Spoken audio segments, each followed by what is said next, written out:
Hey everybody, welcome back. Eric here from Gearhead Daily, just your average shortstop in pool.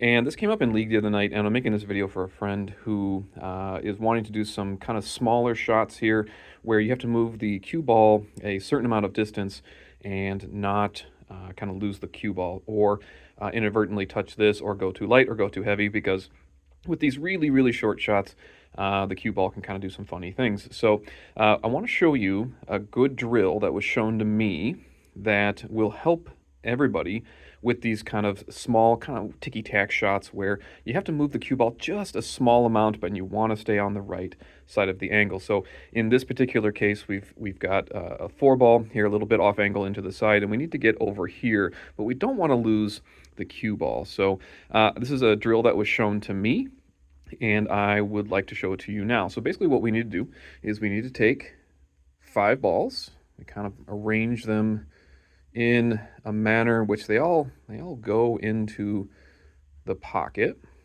like so, like this, okay? And then what we're going to do is you're going to take a ball in hand, and you're going to place it as close as you kind of feel comfortable, and then we're going to go around, all the way around, until we end on the 12 ball here. So let me show you how this works. And basically the method is we're going to use a little bit of angle to get the cue ball to go this way, and a little bit of draw. And the key is just a little bit. So in this case, we want just a little bit of draw and enough to set us up for the next ball, the next ball, the next ball, and then finally onto the 12 ball. Okay, so let me show you how this works.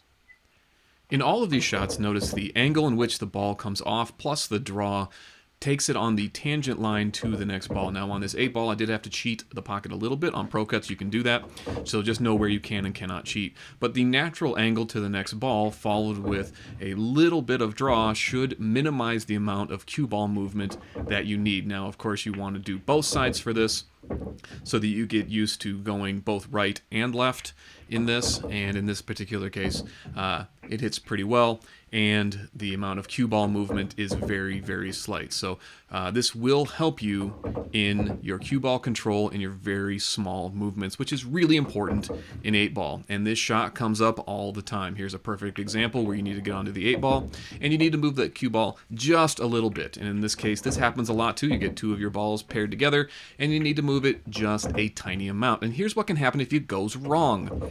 You under hit the shot with less draw, a little bit more draw, and now you've got the shot. So that's why this is so important. Of course, there's a million variations of this. You could even do it this way too if you wanted to. You could set up 10 balls, and you can kind of work your way around the table and then work your way back that way.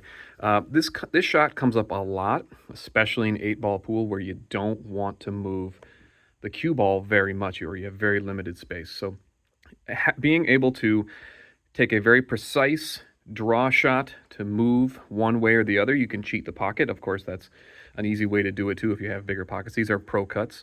But having this skill is very helpful, especially when you're very, very close to a ball.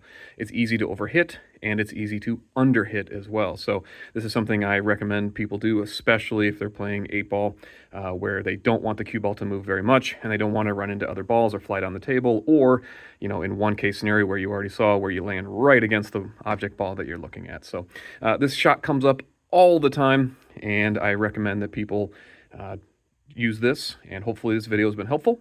What do you think? Is this a useful drill? It's more of a, kind of beginner / intermediate shot, but it is something that you really need to master for cue ball control.